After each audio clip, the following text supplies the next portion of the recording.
झांसी के कमिश्नरी कार्यालय में मंगलवार को एक कनिष्ठ सहायक विजय कुमार की अचानक बिगड़ गई तबीयत। आरोप है कि अधिकारी की फटकार और कथित प्रताड़ना से बेहोश होकर गिर पड़ी वह। साथ ही कर्मचारियों ने उन्हें आनंद फानन में पहुंचाया जिला अस्पताल, जहां डॉक्टरों ने उन्हें आईसीयू में भर्ती कर इलाज किया शुरू। वहीं कर्मचारी की पत्नी ने अधिकारी पर लंबे समय से मानसिक प्रताड़ना देने का लगाया है आरोप। हालांकि इस मामले में संबंधित अधिकारी की ओर से अभी तक कोई बयान नहीं आया है सामने। अधिकारी का पक्ष सामने आने के बाद ही स्थिति हो सकेगी और स्पष्ट। ललितपुर में मंगलवार दोपहर अपना दल कमेरावादी पार्टी के कार्यकर्ताओं ने पेट्रोल डीजल में एथेनॉल मिश्रण के विरोध में किया प्रदर्शन। जिला अध्यक्ष देवेंद्र पटेल के नेतृत्व में कलेक्ट्रेट पहुंचे कार्यकर्ता और जिलाधिकारी को सौंपा ज्ञापन, जिसमें उन्होंने प्रदेश में खाद्य संकट पर तत्काल रोक लगाने, कालाबाजारी और जमाखोरी पर नियंत्रण कर किसानों को कृषि कार्य हेतु खाद की उपलब्धता सुनिश्चित करने व पेट्रोल डीजल में हो रहे एथेनॉल के मिश्रण पर तत्काल रोक लगाए जाने की है मांग। साथ ही पूरे प्रदेश में शराबबंदी लागू करने की भी की गई है अपील। जालौन के ढकोर कोतवाली क्षेत्र अंतर्गत ग्राम टीकर में शादी के करीब 8 माह बाद एक नवविवाहिता ने किन्हीं अज्ञात कारणों के चलते उठा लिया गलत कदम। घर के अंदर संदिग्ध परिस्थितियों में पड़ा मिला 22 वर्षीय मुस्कान का शव, जिस पर मृतका के मायके पक्ष ने ससुरालियों पर दहेज के लिए प्रताड़ित करने व मांग पूरी न होने पर हत्या करने का लगाया है गंभीर आरोप।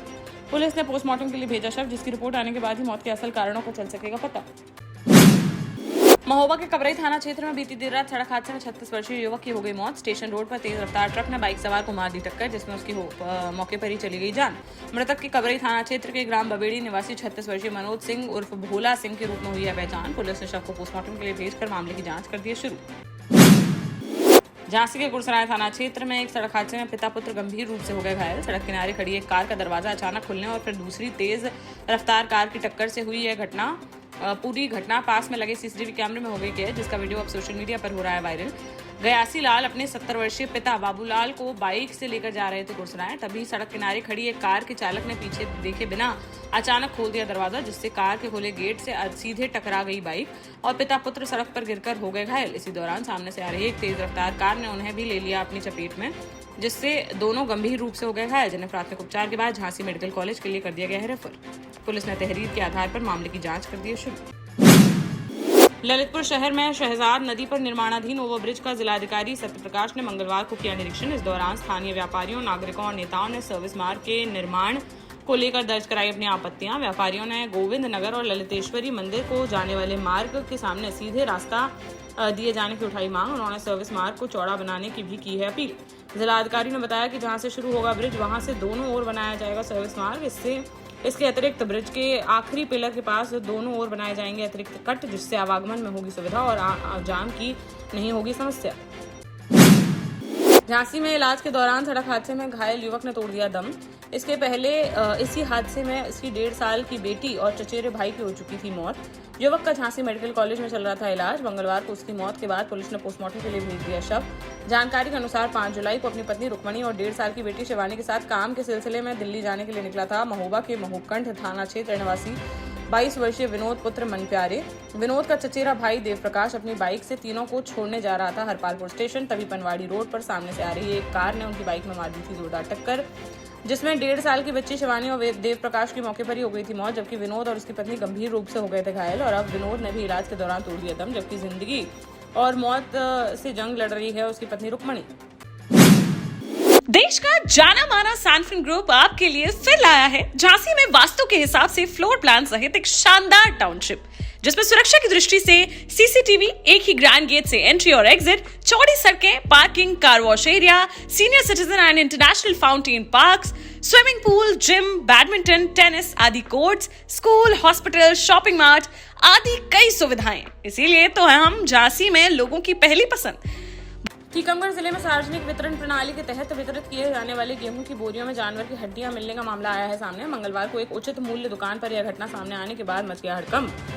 टीकमगढ़ जिले की सार्वजनिक वितरण प्रणाली में गंभीर लापरवाही को उजागर करती है यह घटना। गेहूं की बोरी खुलते ही उसमें दिखाई दी जानवर के सर और पैर की हड्डियां, जिससे वहां मौजूद हितग्राहियों के उड़ गए होश और उन्होंने तुरंत राशन लेने से कर दिया मना, साथ ही हंगामा कर दिया शुरू। सूचना मिलते ही तुरंत मौके पर पहुंचे खाद्य विभाग के अधिकारी, जिन्होंने मामले की गंभीरता को देखते हुए तत्काल राशन वितरण करा दिया बंद और दुकान को कर दिया सील। अधिकारियों ने प्रभावित राशन को वापस लेकर उसके स्थान पर नया राशन उपलब्ध कराने का दिया है आश्वासन। जालौन तहसील में रजिस्ट्री और दाखिल खारिज से जुड़े कार्यों में रिश्वतखोरी का मामला आया है सामने। तहसील कार्यालय के भीतर एक निजी व्यक्ति द्वारा पैसे लेते हुए वीडियो सोशल मीडिया पर हुआ वायरल। इस मामले में कार्यवाही करते हुए आरोपी मनोज शर्मा को कर लिया गया है गिरफ्तार। तहसीलदार की ओर से दर्ज कराई गई है एफआईआर। उस पर रजिस्ट्री और दाखिल खारिज जैसे राजस्व कार्यों को जल्द कराने का आश्वासन देकर अवैध रूप से धन की मांग करने का है आरोप। एसडीएम ने कहा कि तहसील के अंदर कोई भी व्यक्ति गलत काम करते हुए पाया जाता है तो उसके खिलाफ की जाएगी सख्त कार्रवाई। झांसी में रक्षा कस्बे से चप्पल लेने गई एक महिला हो गई लापता। उसके पति सुनील पुत्र रामदास ने रक्षा थाने में गुमशुदगी की रिपोर्ट कराई है दर्ज। सुनील कंचनपुरा गांव का है निवासी, जिसने पुलिस को बताया कि पिछले 8 महीने से इंदौर में काम कर रहा था वह और हाल ही में आया था अपने घर। अपनी पत्नी के साथ चप्पल खरीदने के लिए रक्षा कस्बे आया था वह। सुनील के अनुसार चप्पल लेने की बात कहकर चली गई उसकी पत्नी और वह टेम्पो स्टैंड पर खड़ा करता रहा इंतजार। जब काफी समय तक उसकी पत्नी नहीं लौटी वापस तो उसने की तलाश शुरू, लेकिन जब उसका नहीं चला कोई पता तब फिर उसने थाने में जाकर गुमशुदगी की रिपोर्ट कराई दर्ज। पुलिस ने मामले की जांच कर दी है शुरू। महोबा के चरखारी कस्बे में बीती देर रात शराब के नशे में धुत एक युवक ने 55 वर्षीय महिला पर पत्थर से कर दिया हमला। सर पर गंभीर चोट लगने से महिला को पहले सामुदायिक स्वास्थ्य केंद्र में कराया गया भर्ती, फिर जिला अस्पताल कर दिया गया रेफर, जहां उपचार के दौरान उसकी हो गई मौत। चरखारी कोतवाली क्षेत्र के मड़वासन मोहल्ले की यह घटना, जहां रहने वाली 55 वर्षीय गिरजा देवी के रूप में हुई है मृतका की पहचान। पुलिस ने आरोपी को हिरासत में लेकर मामले की जांच कर दी है शुरू।